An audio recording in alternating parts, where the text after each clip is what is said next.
안녕하세요. 성형외과 시리즈 MC 정흥수입니다. 오늘은 김안과병원 원장님이시자 또 성형외과 전문의 장재호 원장님 모시고 이야기 나눠보겠습니다. 안녕하세요. 네, 안녕하세요. 네, 시청자분들께 짤막한 자기소개 부탁드리겠습니다.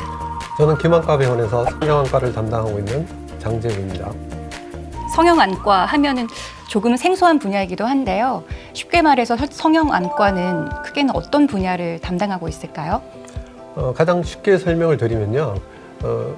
팬더 아시죠? 팬더가 이렇게 눈 주위가 까매요. 그래서 팬더의 그 까만 부위, 네. 그 부위부터 시작해서 이 아래쪽 우리 광대뼈 있는 턱뼈 있는 데까지, 그래서 눈꺼풀을 포함해서 눈 주위 뼈, 그다음 눈 안쪽에 조직들에 생기는 암, 뭐 눈꺼풀에 생기는 암, 그다음 눈물길 질환 모두 포함해서 눈 주위의 모든 조직을 그 성형 수술뿐만 아니고 네. 재건 수술까지 포함해서 치료하는 분야라고 보시면 될 것 같아요. 다양한 분야를 담당하고 있는 걸로 파악이 되는데요.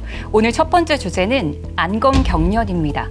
안검경련, 전 처음에 딱 이 단어를 봤을 때 이 눈 주위가 파르르 떨리는 증상인가? 라는 생각이 들었어요. 맞나요, 원장님? 엄밀하게 따지면 그 질환은 안검경련이라기보다는 안면 금파동이라고 하거든요. 네. 대부분 원인이 스트레스나 피로, 과로했을 때 일시적으로 떨리는 질환이고요. 그 질환의 경우에는 한 1, 2주 정도 지나면 저절로 없어져요. 없어지는데 그게 없어지지 않고 계속 오래되는 경우에는 또 치료가 필요할 수도 있고요. 그래서 그 부분은 안면 금파동이라고 하고요. 안검경련 혹은 안검연축이라고 하는데 그 부분은 그 질환과는 조금 다른 거라고 보시면 될 것 같아요. 네, 그러면 안검경련이면 어떤 증상이 나타나나요? 쉽게 설명을 드리면요. 눈을 뜨는 근육이 있고요. 눈을 감는 근육이 있는데 안검경련은 눈을 뜨는 근육의 문제가 아니고 눈을 감는 근육에 과도하게 수축을 해서 눈을 못 뜨는 질환이에요. 그래서 환자분들이 첫 번째는 병원에 오셨을 때 저는 눈을 못 떠요 라고 가장 많이 오시고요. 네. 두 번째는 밖에 길을 가다가 나도 모르게 눈이 감겨서 부딪힌다. 그럼 세 번째는 햇볕을 보면 눈이 부셔서 못 뜨겠다. 이게 가장 흔한 증상이라고 보시면 될 것 같아요. 네. 일상에서 잘 찾아오지 않을 것도 같기도 한데 왜 가끔 이렇게 피곤하거나 스트레스가 많이 받으면 눈꺼풀 주위에 이렇게 떨리는 현상이 나타나기도 하잖아요. 혹시 이런 원인으로 인해서 나중에 안면 경련까지 나타날 수 있는 건가요? 물론 처음 초기 증상이 조금씩 떨리다가 진행을 할 수도 있는데요. 그 일부에서 그렇다고 보시고요. 아주 일시적으로 나타난 거는 크게 걱정을 안 하셔도 되고요. 네. 나머지 눈을 너무 심하게 감겨서 눈을 전혀 못 뜨는 환자인 경우에는 병원에 와서 치료를 받으셔야 됩니다. 그럼 이 안검경련은 주로 어떤 연령층에서 자주 나타나는 현상인가요? 평균 발생 연령을 보시면 50대 중반 이후라고 보시면 될 것 같고요. 되게 젊은 층 35세 미만에서는 굉장히 드문 질환이라고 보시면 될 것 같아요. 혹시 성별도 어떤 차이가 있을까요? 남자, 여자를 비교를 해보면요. 여성이 한 3배 정도 높아요. 그럼 저도 이제부터라도 조심해야 될 것 같긴 한데 혹시 어떤 걸 조심하면 좋을까요? 그 부분이 가장 어려운 이제 문제인데요. 이 안검경련의 원인이 어떤 것인지 밝혀져 있지가 않아요. 그래서 이제 첫 번째는 원인을 모른다가 정답이고요. 네. 그렇지만 여러 연구를 종합을 해서 보면 뭔가 머리 쪽에서 뇌에서 얼굴에 가는 근육에 신호를 주게 되는데 그 전달 과정 중에 뭔가가 문제가 있지 않을까 그렇게 생각을 하고 있어요. 네. 그러면 이런 증상이 나타날 때 치료법은 또 어떻게 될까요? 크게 3가지로 나눠볼 수가 있는데요.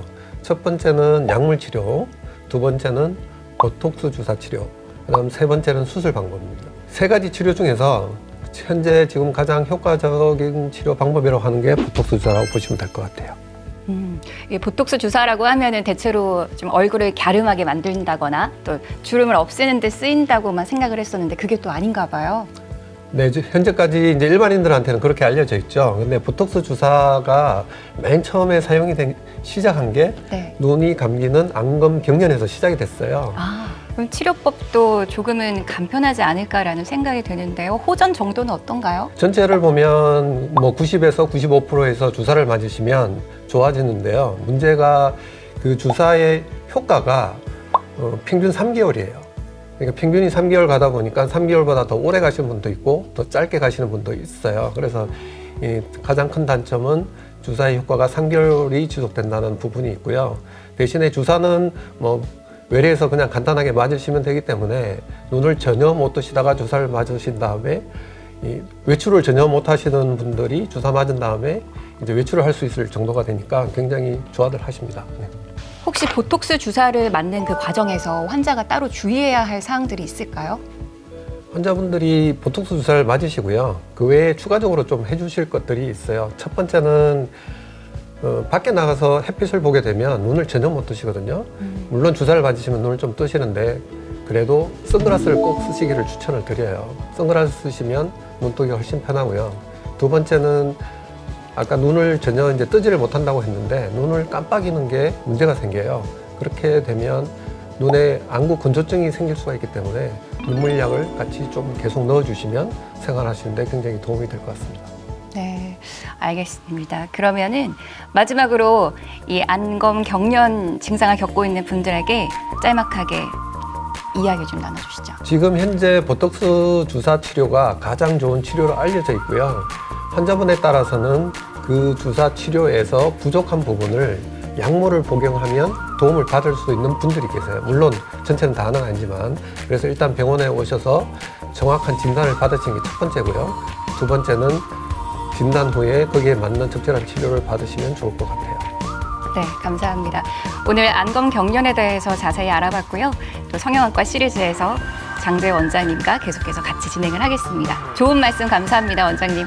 네. 여러분의 눈 건강 해피아이 김학과가 함께합니다.